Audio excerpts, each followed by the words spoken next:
भानगढ़ का श्राप राजस्थान के अलवर जिले में बसा हुआ है। एक वीरान और रहस्यमयी स्थान, भानगढ़ किला। लोग कहते हैं सूरज ढलते ही यहां सिर्फ खामोशी नहीं बल्कि कुछ और भी जाग उठता है। शुरुआत रात के करीब 8 बजे थे। चार दोस्त, आदित्य, करण, सौरभ और निखिल, रोमांच के शौकीन थे। उन्होंने कई बार सुना था कि भानगढ़ में रात बिताना मौत को न्योता देना है, लेकिन उन्हें लगा ये सब सिर्फ कहानियां हैं। अगर भूत होते तो अब तक किसी ने वीडियो बना लिया होता। आदित्य हंसते हुए बोला।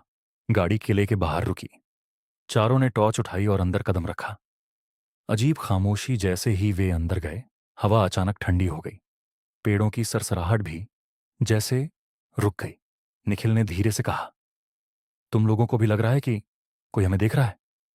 कोई जवाब नहीं आया। बस दूर से धीरे धीरे कदमों की आवाज। टक टक।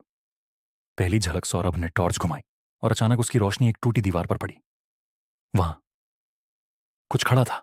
एक औरत, लंबे बिखरे बाल, चेहरा आधा साया में, और उसकी आंखें बिल्कुल सफेद। तुमने देखा? सौरभ की आवाज कांप रही थी। जैसे ही बाकी लोग मुड़े, वो गायब हो चुकी थी। खून की गंध। अचानक हवा में एक अजीब सी गंध फैलने लगी, जैसे लोहे और खून की मिलीजुली गंध। करण ने जमीन पर टॉर्च डाली। वहां कुछ गीला था। लाल, ये खून है, उसने फुसफुसाया।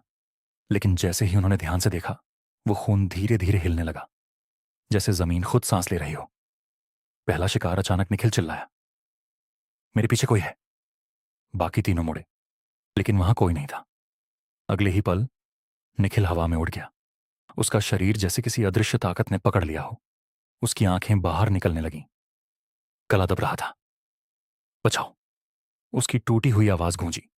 और फिर धड़ाम, वो जमीन पर गिरा, बिल्कुल शांत। लेकिन उसकी आंखें खुली थीं, डर से जमी हुई। भागने की कोशिश। तीनों घबराकर भागने लगे, लेकिन किला जैसे बदल रहा था। जिस रास्ते से आए थे वो गायब। हर मोड़, हर गली उन्हें वापस उसी जगह ले आती। और हर बार वो औरत थोड़ी और पास दिखाई देती। असली डर। आदित्य ने हिम्मत जुटाकर चिल्लाया, तुम कौन हो? औरत ने धीरे धीरे सिर उठाया। उसका चेहरा फटा हुआ, जगह जगह काला, और होठों पर एक डरावनी मुस्कान। उसने फुसफुसाया, यहां कोई जिंदा वापस नहीं जाता। आखिरी पल। अचानक चारों तरफ से आवाजें आने लगीं, रोने की, चीखने की, हंसने की, जैसे हजारों आत्माएं एक साथ बोल रही हों। करण और सौरभ अलग अलग दिशाओं में भाग गए। आदित्य अकेला रह गया। उसकी टॉर्च बंद हो गई। पूरा अंधेरा।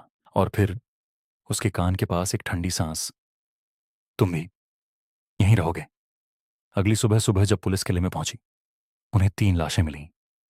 आदित्य, करण, सौरभ। तीनों के चेहरे पर वही जमी हुई दहशत। लेकिन निखिल की लाश कभी नहीं मिली। आखिरी सच कहते हैं, आज भी रात में अगर कोई भानगढ़ जाता है तो 4 परछाइयां दिखाई देती हैं। 3 इंसानों की, और एक कुछ और जो अब भी ढूंढ रहा है अगला शिकार। अगर तुम चाहो तो मैं इस कहानी का और भी ज्यादा डरावना पार्ट 2 बना सकता हूं, जहां सच और भी गहरा और खतरनाक हो जाता है।